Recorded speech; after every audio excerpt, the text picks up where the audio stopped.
Hello বন্ধুরা, সকাল সকাল চলে এসেছি মায়ের মন্দিরে পুজো দিতে। তো তোমরা তো সবাই জানোই যে বিপত্তারিণীর বার ছিল আজকের। তো সেই কারণে ভোর 5টার সময় কিন্তু আমরা পৌঁছে গেছিলাম আমাদেরই বাড়ির সামনে আদ্যা মায়ের মন্দিরে। কিন্তু সেখানে গিয়ে দেখি প্রচুর পরিমাণে ভিড়। আর প্রথমে তো গেট খোলেইনি, আমরা অনেকক্ষণ দাঁড়িয়ে থাকার পরে গেট খুলেছিল।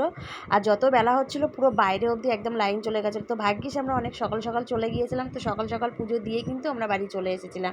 তো এখানে দেখো এই যে লাইন দিয়ে দিয়ে ঢোকাচ্ছে, এর আগেও অনেকজন লাইন দিয়ে ঢুকে পুজো দিয়ে বেরিয়ে গেছে। আর এই যে আমরা ঢুকছি, এন্ট্রি নিচ্ছি ভেতরে, সবাই লাইন ধরে ঢুকে গেলাম। দিদি ছিল আমার আগে, আর ও কি সুন্দর একটা দুর্গা মায়ের মূর্তির একটা ব্লাউজ পরেছে, আমার ভীষণ ভালো লাগছিলো। আর এই যে ঠাকুরমশাই, কি রাগী ঠাকুরমশাই, তাড়াতাড়ি করতে বলছে জানো, কত তাড়াতাড়ি করব। তো এই যে এগুলোকে ডালাগুলোকে মায়ের কাছে একটু ছুঁয়ে দিল, দেওয়ার পরে আমরা বাইরে এসে মানে ওই ভেতরটার বাইরে এসে আমরা পুষ্পাঞ্জলি দিয়েছি, দিয়ে তারপরে আমরা চলে এসেছি। এই দেখো মায়ের মুখটা কত সুন্দর, তাই না? তো এই যে এখানে দক্ষিণা দিয়ে